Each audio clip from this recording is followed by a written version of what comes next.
Hey everyone, welcome back to Horsetooth Cinema, and today I'm going to be doing part 2 of the video series that I started last time about controversial movies, and today we're going to be doing ones that I hate. Hate is a strong word for just something like a movie. I really kind of think only one of these movies is like super damaging, but all three of them are, things that I really didn't enjoy, and but there is controversy because some people really seem to either like them or at least appreciate the value of them. And I noticed while making this list that one thing that all three of these movies have in common is that they're really long. And if that's something that you end up noticing through this video, I just wanted to say that I don't have a problem with long movies at all. There's a lot of them that I really love, like the Lord of the Rings trilogy, The Godfather. There's a lot of them I could name. Zodiac, which I've reviewed. But I think one thing that can turn a movie that maybe at first was like, I'm really not crazy about this, to, oh my god, I hated it so much, is if it just keeps going on and on and on. And all three of these movies do. So the first one up is Titanic.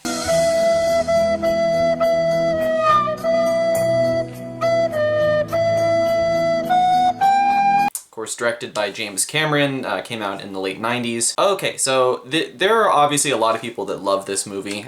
It was very well received. I think it pretty much swept at the Academy Awards that year with Best Picture. And to this day, a lot of people still really enjoy watching it and think it's a good movie. And when I saw it as a kid, I liked it for the most part. But after subsequent rewatches as I've grown up, I've started to notice things that I don't like this movie at all. But I do want to say that it's not just because I think the love story is cringy. I mean, it is, but it's not just that. I'll get into my biggest problems later, but I have to touch on just this aspect of the love story. Obviously, everything that people who don't like this movie have said about it, I agree with. The dialogue is really cringy. The love story isn't set up well at all, I think. And it's just very unbelievable to me that, in the span of a few days, these people could just fall like head over heels in love for each other. And if you do want to portray that, I mean, I guess maybe you could, but at least try and do it in a sense that sort of acknowledges either the stupidity of it, kind of the campiness, or kind of takes it in a darker way and, talks about how these people are really damaged and might be able to do something this stupid. But it doesn't. It takes itself so seriously, and it really believes just that the audience is just supposed to buy this and love it and accept it. And I'm sorry, I don't. More than that, I think the boyfriend in particular, the boyfriend of Rose before she meets Jack, is a really bad antagonist. The Iceberg is a much better antagonist in this movie. Yeah, like a lot of James Cameron villains, he's just kind of like cartoonishly an asshole. I'll probably talk about Avatar sometime, but like the villains in that movie are just they're just stereotypes of villains that we've seen before. There's nothing really deep or interesting about them, and this boyfriend is kind of the same way. There's nothing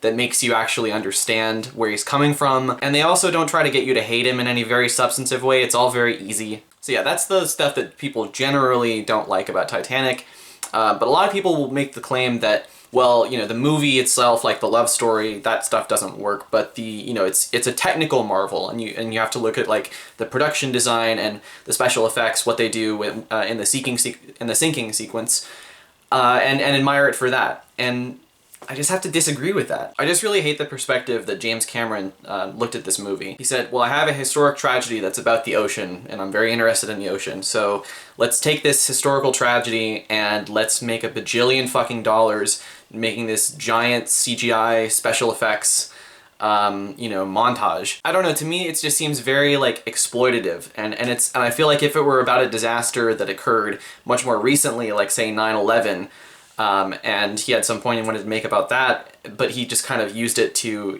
exploit the tragedy, and have a love story involved with that, and then, have this movie be this gigantic blockbuster. It makes me feel very gross that it even exists, let alone how beloved it is by some people. And I think one thing that's really revealing about this is if you watch some of the making of documentary footage from this, James Cameron is very clear that he did not want to do the love story in the first place. He really just kind of wanted to make a movie about the Titanic that could really immerse you in the experience of the sinking, in the sort of Hollywood, like, big budget style. But to me, that almost makes it worse, because he's admitting that he really wanted to do the exploitative part. And then he just put the love interest stuff into the film later because he knew like that would help it sell better. And everything about that just makes me feel very gross inside, and like the movie's just trying to take my wallet. So yeah, not a fan of Titanic though. I mean, I'm just like with all these movies, if you're a fan of them, like I'm not, I'm not shitting on your opinion. It's just, I'm just saying how I feel, basically. The next one, though, is a movie that if you're a massive fan of it, we might have to get into a bit of an argument. And that film is The Birth of a Nation by D.W. Griffith from 1915, I believe it was. To be fair, there aren't a lot of huge fans of this movie. I mean, I think, like, on Rotten Tomatoes, in terms of the critic aggregations, especially in a retrospective point of view, you know, critics view this movie as an amazing technical achievement for cinema, and it really started a lot of the innovations that, you know, the very early decades of film brought us. And in some ways, yes, we do owe a lot to D.W. Griffith and to Birth of a Nation in particular for a lot of the techniques that later films would come to use. I'm not denying how innovative this movie is, and neither, to be fair to the people who, you know, review this movie positively, neither do most of the critics. They always say, well, this movie, the substance of it isn't great, but it's, you have to admire the technical achievements of it. But I'm sorry, I just can't get past what a racist piece of shit this movie is. This movie, if you don't know, is kind of an alternative history of, like, the Civil War and the Reconstruction period. And during the Reconstruction period of the Civil War, you know, of course, the US government, you know, had a lot of policies to punish the South, but obviously nowhere near the extent to what this movie portrays. There are a lot of historical inaccuracies, and they really go into some just amazingly ugly, racist, you know, tropes to depict this. Really kind of the middle part of the movie that really focuses on that Reconstruction period has a scene where I think they're in the South Carolina legislature, and African Americans have been allowed to, you know, sort of run for office now, and then they depict a government that's entirely, you know, African American, and it shows some really, really racist imagery of how an African-American government might react, and it's all very much according to the belief of the Ku Klux Klan. Because as the movie goes on, the Klan starts to rise up and sort of, you know, rebel against this sort of authoritarianism, as they would refer to it. And it really just kind of becomes like a pro-Klan propaganda piece, as opposed to anything, you know, resembling a film as we would now come to think of it. I think what I hate most about this movie is just its impact. Audiences really loved this movie at the time. Obviously, it was, you know, the early half of the 20th century, and people were still extremely racist. And given the nature of this film being kind of a propaganda piece, I mean, you can't really help but wonder how much violence this movie actually inspired. How many people might have been lynched as a result of the movie. There are a fair amount of historians that have argued that this movie actually really helped revive the Klan. You know, nowadays there's a lot of debate about, you know, violence in movies and the extent to which that, you know, causes actual violence in the real world. And, you know, but to me, the vast majority of those movies are depicting violence as something that happens to people that, you know, is worth criticizing. And is worth depicting in a way that really makes you feel the effects of it. Whereas this movie, it is a genuine propaganda piece to, you know, emphasize the worst aspects of humanity, racism. And I really hate the way that D.W. Griffith, the director, responded to the criticism of this movie.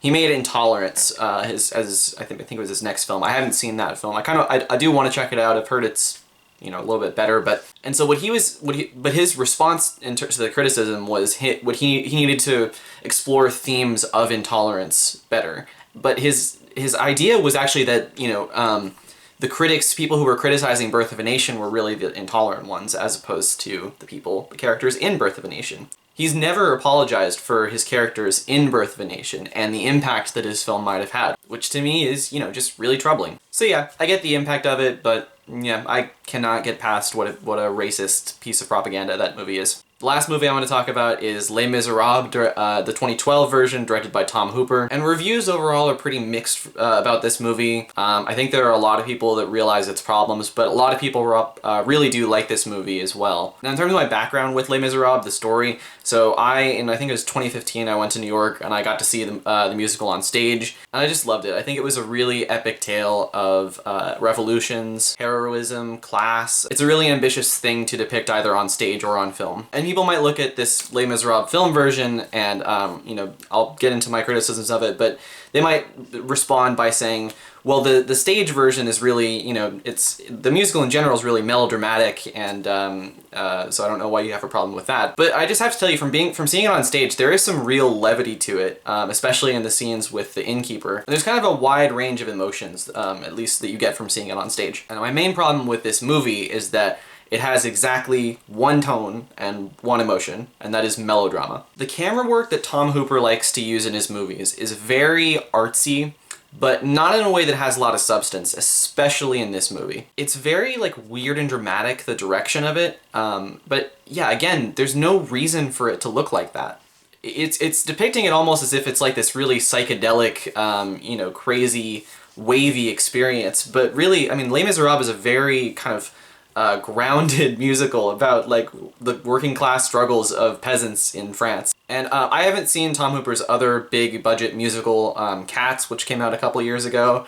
I kind of would like to see that, but I actually feel like the camera work that's used in Les Miserables would actually work much better for Cats, because Cats kind of is this crazy, wild, colorful, psychedelic experience that you could use a lot of very non-standard techniques, and it would work much better. It wouldn't be artsy just for the sake of being artsy, like I think this movie is. And because of how monotonous the film is and how, you know, melodramatic it is throughout, the length of it, I think it's almost 3 hours. It's really, really long. It starts to drain on you very, very early. I think like the last time I watched it, like 40 minutes into the movie, I just found myself checking the time like every 2 minutes because I just could not fucking stand it. There's nothing to keep you like moving around in terms of emotion. It's just this one note the entire musical. And speaking of the fact that it's a musical, I have to of course mention the casting and just the lack of vocal talent. From the very first song, it showcases how Hugh Jackman and especially Russell Crowe really just don't have the vocal talent for a movie like this. And you get the sense that Tom Hooper is just putting these people in the movie because they're big stars, they'll, you know, increase ticket sales, and it'll, you know, garner a lot of Academy Award buzz just because these people are in it. So yeah, it's really everything I don't like about artsy, Oscar-baity movies just compiled into one epic, long musical. And I have to mention, you know, Cats got really bad reviews when it came out a few years ago. I haven't seen it. I kind of would like to. I'm not saying that's, you know, a good movie. Everything I've heard about it sounds like it is a genuinely terrible movie. But I think you have to look at the source material when you're, you know, criticizing a movie like that. I mean, Cats the musical is also this crazy psychedelic experience that, you know, isn't meant to be taken too seriously. And I'm sure that part of why people didn't like it is just because of the story of Cats not making much sense. And yeah, the movie made it worse from the crazy, like, motion capture work and stuff like that. But I mean, again, there's kind of a lower bar because of the source material. Whereas Les Miserables is actually like a really, again, grounded, standard musical that has a lot of substance, and I really think that they drown a lot of that out with just these, again, just really artsy, melodramatic techniques. So yeah, not a fan. Anyway, that's gonna do it for this video. I hope you guys enjoyed listening to this. Thank you guys so much for watching. If you like this video, you can like the video down below and subscribe to the channel. I've got more content coming out soon, especially with part 3 of movies that are controversial that I'm kind of, you know, whatever on. So yeah, look out for that, and I'll see you guys in the next one. Peace.